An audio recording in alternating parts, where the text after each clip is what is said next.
Okay, तो आज हम कुछ न्यूमेरिकल्स करेंगे करंट इलेक्ट्रिसिटी के, जिसमें कि आप देख सकते हैं कि ये वो क्वेश्चंस हैं जो आपके PYQ है।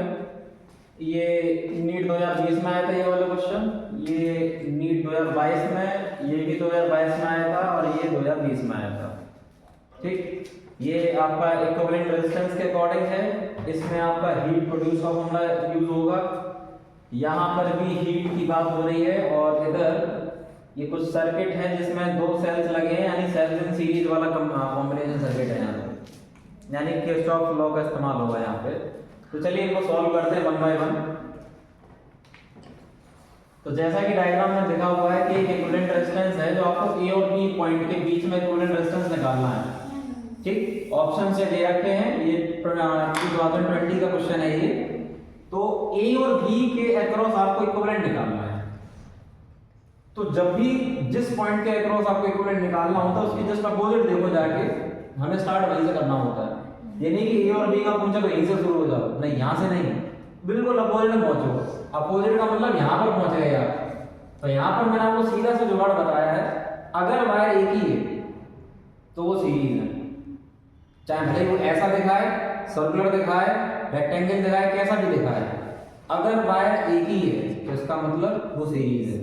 तो मुझे साफ दिखाई दे रहा है कि यहां से यहां तक ये पूरा वायर कैसा है, एक ही है। इसका मतलब है कि ये 4 ओम और ये सीरीज में है आपस में, कैसे हैं। और सीरीज के लिए क्या फॉर्मूला लगाते हैं, डायरेक्टेड। तो डायरेक्टेड यानी कि अलजेब्रिक सम क्या आएगा इनका, 4 + 8 यानी कि 12। यानी कि कुछ ये डायग्राम जो है वो कैसा रिजॉल्व हो जाएगा, ये कुछ ऐसा दिखाई देगा।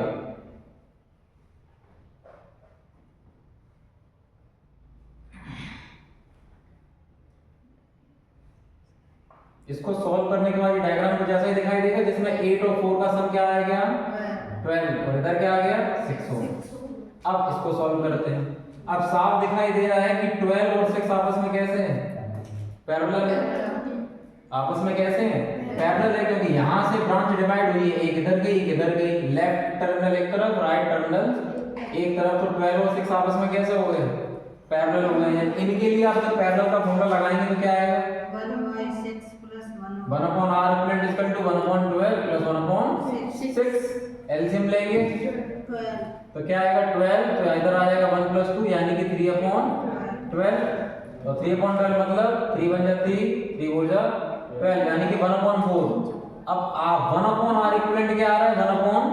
तो इनका r इक्विवेलेंट क्या निकलेगा, 4 निकलेगा।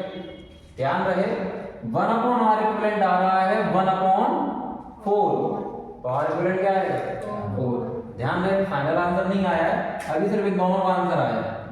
अब जब मैं इन दोनों का आंसर निकाल चुका हूं तो अब ये वाला, ये और इनका ये 4 ओम, ये सब आपस में कैसे हो गए, ये सीरीज में हो गए, क्योंकि अब इनके लिए एक ही वायर है। अब फाइनल आंसर आ रहा है, अब मैं लिख रहा हूं RAB, और सीरीज के लिए क्या होता है, डायरेक्टेड अलजेब्रिक सम। 4 ओम 8 ओम और इन दोनों का क्या है, 4, यानी कि 4 + 4 + 8 कितना आंसर आया, 16 ओम आंसर आया। इजी क्वेश्चन था ये, और ऑप्शन में है ये, तो ये है आपका करेक्ट आंसर 16 ओम। क्लियर, समझ में आ गया, ये 16 ओम आंसर है। इजी क्वेश्चन था ये। अब आपको बस इतना ध्यान रखना है कि सर्किट कैसा भी आ सकता है, ऐसा आ जाए, ट्रायंगल, ये ट्रायंगुलर है, मान लीजिए अगर रेक्टेंगल वाला डायग्राम आ जाए, ऐसा कुछ मान लीजिए ऐसा डायग्राम आ जाए, और यहां से पूछा जाए इस टर्मिनल के अक्रॉस पूछा जाए, तो क्या बता नहीं पाएंगे। साफ दिखाई दे रहा है कि ये दोनों सीरीज, ये दोनों सीरीज, लेकिन इनके जो आंसर आएंगे वो आपस में पैरेलल। आपको जितना ध्यान रखना है, वायर सेम है, सीरीज, ब्रांच डिवाइड हुई, पैरेलल। चलिए अगले क्वेश्चन पर आते हैं। नेक्स्ट क्वेश्चन है हमारा कि 2 register of resistance 100 ohm and 2 ओम। दो रजिस्टर दे रखे हैं आपके, एक तो 100 ओम का दे रखा है और एक 200 ओम का दे रखा है। इन्होंने कहा इन्हें पैरेलल में लगाओ, ठीक है साहब, लगा दिया, ये साहब लगा दिया, ये पैरेलल में लगा दिया अपने 100 ओम और 200 ओम। इसके बाद क्या किया इन्होंने कहा कि ratio of thermal energy developed. Thermal energy developed का मतलब heat energy developed. Thermal energy develop का मतलब हीट एनर्जी डेवलप, बताइए 100 ओम टू 200 ओम गिवन टाइम में, टाइम भी इन्होंने गिवन कर दिया है, यानी कि टाइम सेम है लेकिन टाइम दिया नहीं है। गिवन टाइम का मतलब टाइम टी गिवन नहीं है लेकिन वो दोनों के लिए सेम है। तो उन्होंने कहा कि हीट डेवलप बताइए। तो आपको बताया था मैंने कि हीट डेवलप के कितने फॉर्मूले होते हैं, 3। एक तो ये फॉर्मूला है आपका, उसके बाद एक ये फॉर्मूला पढ़ा था आपने आई स्क्वायर आर टी, और एक फॉर्मूला ये पढ़ा था आपने V square T upon R. और उसमें भी मैंने आपको ये बता दिया था कि ये वाला फॉर्मूला कहाँ लगता है, मोस्टली इन सीरीज सर्किट। ये किसमें लगता है, और ये वाला फॉर्मूला किसमें लगता है, मोस्टली इन, ये आपको पढ़ाया था मैंने उस टाइम बता दिया था। अब ये क्वेश्चन में कौन सा सर्किट है, पैरेलल। ये क्या बताया इसमें, इसका मतलब मैं कौन सा फॉर्मूला लगाऊंगा, पैरेलल का ही लगाऊंगा। तो मैंने क्या किया, 100 ओम वाले के लिए फॉर्मूला लगाया और अपॉन में किसके, 200 ओम के। ये तो करना है, तो चलिए करते हैं। क्या आता है उसका, यहां पर लगेगा v square t upon r। ये समझ में आया कौन सा फॉर्मूला क्यों लगा, चलिए लगाइए। तो सबसे पहले 100 ओम के लिए लगाइए, तो क्या आ जाएगा, मैं इसे H1 ले लेता हूं, ठीक है, H1। ये चलो H100 ले ले रहा हूं, सफिक्स में H100 पहचानने के लिए। तो v स्क्वायर तो सेम ही रहता है पैरेलल में, पैरेलल सर्किट में v कैसा रहेगा, पोटेंशियल डिफरेंस सेम, टाइम भी उन्होंने क्या रखा है सेम, लेकिन अपॉन में जो r आएगा उसकी जगह क्या रखेंगे आप, 100 रखेंगे। वैसे ही सिमिलरली दूसरे के लिए फॉर्मूला क्या आएगा, H200 के लिए 200 होता है ना दूसरा, तो इसके लिए क्या आएगा, v स्क्वायर पैरेलल में सेम रहता है, टाइम सेम रहता है, लेकिन अपॉन में रेजिस्टेंस 200। आपको क्वेश्चन ने पूछा है 100 अपॉन 200 करना है, ये देखा 100 ओम टू 200 ओम, यानी ऊपर क्या रहना चाहिए, 100 ओम। ये भी ध्यान रखना, ये भी ध्यान रखना, हीट डेवलप किसकी 100 ओम के ऊपर होनी चाहिए, यानी इन्होंने पूछा है H100 अपॉन में H200 पूछा है। 100 ओम की हीट क्या है, अपॉन में क्या करना है 200 के लिए। तो एक काम करें, इनको डिवाइड कर दें, आंसर आ जाएगा। तो इनको डिवाइड करेंगे तो ये क्या दिखाई देगा, ये कुछ ऐसा दिखाई देगा, v स्क्वायर t अपॉन 100, और ये क्या हो जाएगा फाइनली रेसिप्रोकल। तो रेसिप्रोकल होने के बाद ऊपर क्या आएगा 200 और नीचे क्या आ जाएगा v स्क्वायर अपॉन, उसका ट्राई यस सर, पूरा ही चला गया, कट गया, v स्क्वायर t कट गया, बचा क्या 200 अपॉन में 100, और वो भी कैंसिल आउट हो गया। फाइनली रेशियो क्या आ गया 2 रेशियो, ऑप्शन कौन सा होगा, ये correct answer. Clear, yes sir. अब आ जाओ तीसरे में।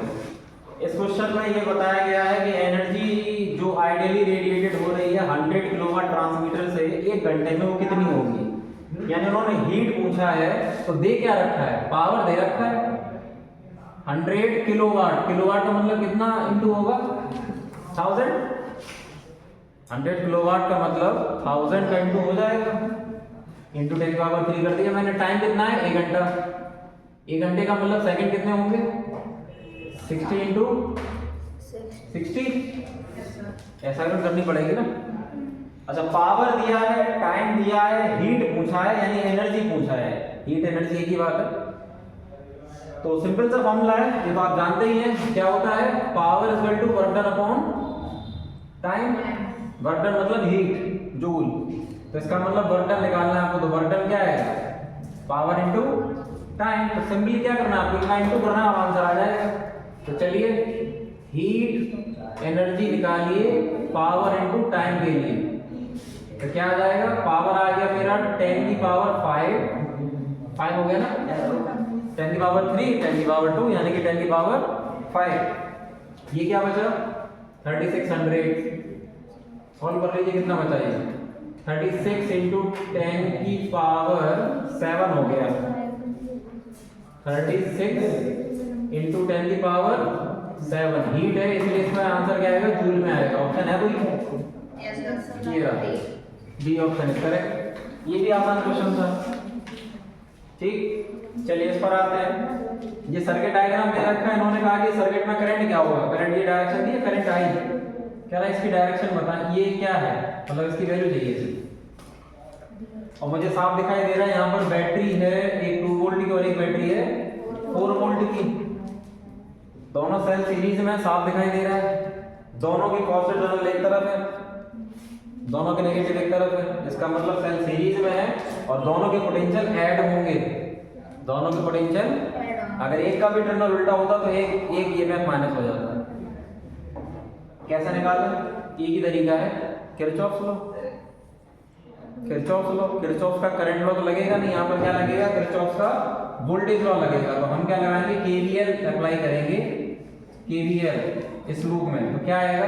तो आपको बता चुके हैं हम एक डायरेक्शन लेते हैं, या तो क्लॉकवाइज लेंगे या एंटी क्लॉकवाइज लेंगे। तो एक काम करते हैं कि हमने यहाँ पर इस करंट की डायरेक्शन के हिसाब से एंटी क्लॉक ही ले लिया, ठीक है, क्योंकि करंट की डायरेक्शन ये है, तो हमने इसी डायरेक्शन के हिसाब से क्या ले लिया? एंटी क्लॉक ले लिया। आप चाहें तो क्लॉकवाइज ले सकते हैं, आंसर तब भी वही आएगा, साइन चेंज हो जाते हैं लेकिन आंसर तब भी सेम ही आएगा। तो हमने इसके अकॉर्डिंग क्या ले लिया? हमने एंटी क्लॉक की डायरेक्शन ले ली। चलिए स्टार्ट करते हैं यहाँ से, ठीक। सबसे पहले आई आर 4 इंटू आई, हमारी और इनकी डायरेक्शन सेम है, हमारी भी डायरेक्शन यही है और इनकी भी डायरेक्शन यही है, इसका मतलब सेम डायरेक्शन के लिए पॉजिटिव 4i। आगे बढ़े, 1 ओम आया, हमारी डायरेक्शन और इनकी डायरेक्शन भी कैसी है? सेम, तो 1 ओम इंटू आई। फिर आगे बढ़े, बैटरी आई, बैटरी के तो बाद में लगेंगे, 1 ओम एक और आया, इसकी डायरेक्शन और हमारी डायरेक्शन भी सेम है, इसके लिए भी 1 इंटू आई। अब और कोई हमारा एक्सटर्नल रेजिस्टेंस दिख रहा है? नहीं है। अब बचा सिर्फ पावर सोर्स, तो पावर सोर्स करते हैं क्या? इक्वल टू में क्या? हमारा डायरेक्शन ऑफ रोटेशन के अकॉर्डिंग जो फाइनल टर्मिनल है वो हमारा कैसा आ रहा है? इसके लिए भी पॉजिटिव और इसके लिए भी, देखो हम ऐसे आ रहे हैं एंटी क्लॉक, तो एंटी क्लॉक में हम आ रहे हैं, नेगेटिव से पॉजिटिव टर्मिनल आ रहे हैं और इधर भी क्या आ रहा है? नेगेटिव से पॉजिटिव, यानी दोनों के लिए हम क्या लेंगे? पॉजिटिव ईएमएफ वैल्यू लेंगे, यानी कि 2 + 4। अब इसे सॉल्व कर लो, आपका आई आ जाएगा 4i + i, ये i आएगा ना, i × 1, तो क्या जाएगा? 4i + ki + i, कितने हो गए ये? 6i, और इधर 6 चल रहा था पहले से ही, तो आ गया 1 एम्पीयर। तो इस सर्किट में करंट फ्लो हो रहा था 1 एम्पीयर, यानी कि ये ऑप्शन ये सही है। क्लियर है? तो ये सब आसान क्वेश्चन थे आपके पीवाईक्यू के, कोई 2020 का है, 22 का है। देखिए जब तक कॉन्सेप्ट आपके क्लियर नहीं होंगे तब तक क्वेश्चन आप नहीं कर पाएंगे। क्वेश्चन आते आसान है, बट कॉन्सेप्ट अगर ना हो तो नहीं हो पाता। इसमें किसी को कोई डाउट?